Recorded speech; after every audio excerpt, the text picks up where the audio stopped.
اعوذ باللہ من الشیطان الرجیم بسم اللہ الرحمن الرحیم۔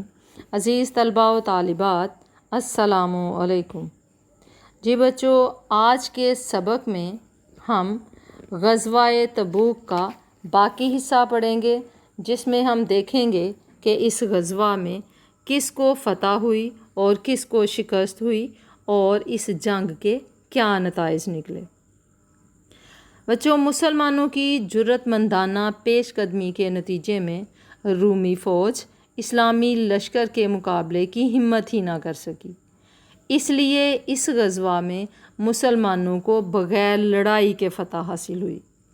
نبی کریم صلی اللہ علیہ وسلم نے تمام صحابہ کرام رضی اللہ تعالیٰ عنہ کے ہمراہ 20 دن تک تبوک کے مقام پر قیام کیا اور پھر واپس مدینہ منورہ تشریف لے آئے۔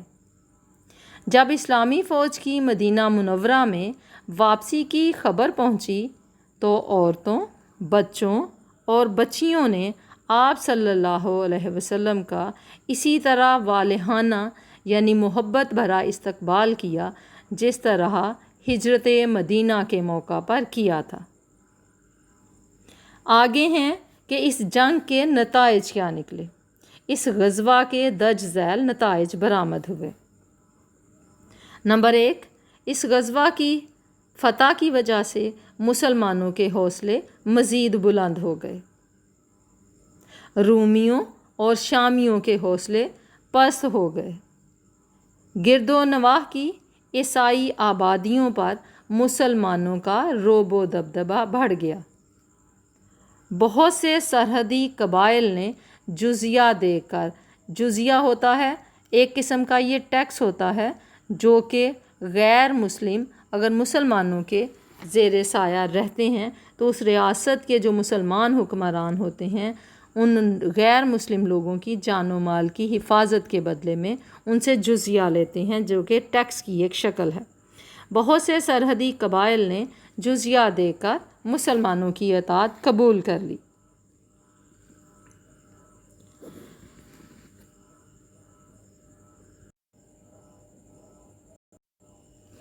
اسلامی سلطنت کی سرحدیں مزید پھیل گئیں۔ کئی قبائل اسلام کی حقانیت کو یعنی اسلام کی حقیقت اور اس کی سچائی کو تسلیم کر کے مسلمان ہو گئے۔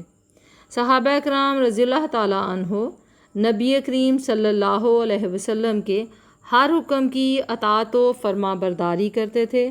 مال و دولت کو نبی کریم صلی اللہ علیہ وسلم کی ایک آواز پر حاضر خدمت کر دیتے تھے۔ صحابہ کرام رضی اللہ تعالیٰ عنہ کی ہمیشہ کوشش رہتی کہ اسلام کی عزت اور وقار کی خاطر اپنا سب کچھ خرچ کر دیا جائے۔ اس سبق سے ہمیں یہ معلوم ہوتا ہے کہ اللہ تعالیٰ نے انسان کے دل کا تقوی اور نیتوں کو دیکھتا ہے اور خالص نیت ہونے کی وجہ سے کامیابی سے ہمکنار کر دیتا ہے۔ اگر ہم سیرت رسول صلی اللہ علیہ وسلم اور سیرت صحابہ رضی اللہ تعالیٰ عنہ کو اپنی زندگی کا لازمی حصہ بنا لیں تو کامیابی ہمارے قدم چومے گی۔ جی بچوں، آج کا سبق اور غزوہ تبوک کا پورا چیپٹر آج ختم ہوا۔ اس سے اگلے لیکچر میں ہم انشاءاللہ اس کی ایکسرسائز کریں گے۔ اللہ حافظ۔